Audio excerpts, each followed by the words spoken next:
Role of IVF in recurrent pregnancy losses. बहुत से patients मेरे पास ओपीडी में इस तरह से आते हैं कि मैम 5-6 बार बच्चा ठहरा बट हर बार अबॉर्ट हो गया। मुझे किसी ने सजेस्ट किया है कि इसके लिए अब आप आईवीएफ कराएं। अब उनका क्वेश्चन ये होता है कि इस केस में आईवीएफ का क्या रोल है। प्रेगनेंसी तो मुझे होती ही है अपने आप, तो आईवीएफ इसमें क्या कर पाएगा। ये एक बहुत ही इम्पॉर्टेंट टॉपिक है। एक्चुअली रिकरेंट एबॉर्शंस होने के बहुत सारे कारण हो सकते हैं। कुछ प्रमुख कारणों में से होता है या तो आपके जो प्रमुख कारणों में से मेन है वो तो हो सकता है या तो आपका यूट्रस के अंदर कोई डिफेक्ट हो, कोई पर्दा हो या कोई पॉलिप हो। सेकेंडली, आपके बेबी में कुछ जेनेटिक एबनॉर्मलिटीज हो, एम्ब्रियो में कुछ जेनेटिक एबनॉर्मलिटीज हो। Thirdly, quality of embryo poor. These are the common causes of recurrent abortions. And one most common is the anti-phospholipid antibody syndrome, जो कि हमारे ब्लड में कोएगुलेशन एबनॉर्मलिटीज करके बच्चे को अबॉर्ट कर सकता है बार बार। अब इसमें आईवीएफ का क्या रोल है?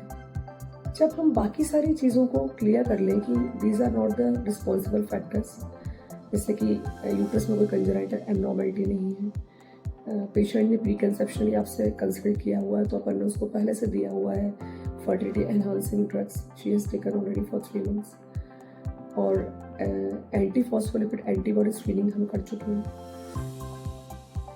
तो लास्ट डायग्नोसिस होता है कि हम जो पीओसीज होते हैं, प्रोडक्ट ऑफ कंसेप्शन, उनका टेस्टिंग करें कि इसमें कोई जेनेटिक एबनॉर्मलिटी तो नहीं है।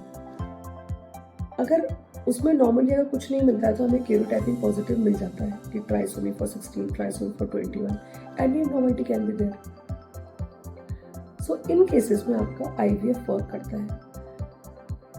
अब जैसे आपका एम्ब्रियो हम एग और स्पर्म लेके शरीर के बाहर इन विवो बनाते हैं लैब में, तो इन एम्ब्रियोज को, जो गुड क्वालिटी एम्ब्रियोज बनते हैं, उनकी हम टेस्टिंग कराते हैं, जिसे हम कहते हैं pre genetic testing. Pre genetic testing 3 तरह की हो सकती है। PGT-A, that is pre genetic analysis for testing for aneuploidy, pre genetic testing M, and pre genetic testing S।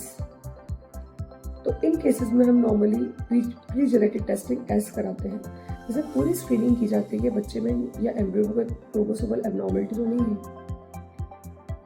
जितने गुड क्वालिटी ऑफ एम्ब्रियोज बनाए जाते हैं, उन सब में से कुछ मिनिमम सेल्स 4 या 5 सेल्स लेके we send to for the genetic analysis. जब वहाँ से क्लियरेंस मिल जाता है कि इनमें कोई एबनॉर्मलिटी नहीं है, वो गुड क्वालिटी के एम्ब्रियोज आपके अंदर ट्रांसफर किए जाते हैं। सो आई होप कि अब ये समझ में आ गया होगा आप लोगों को कि what is the role of IVF in recurrent abortions.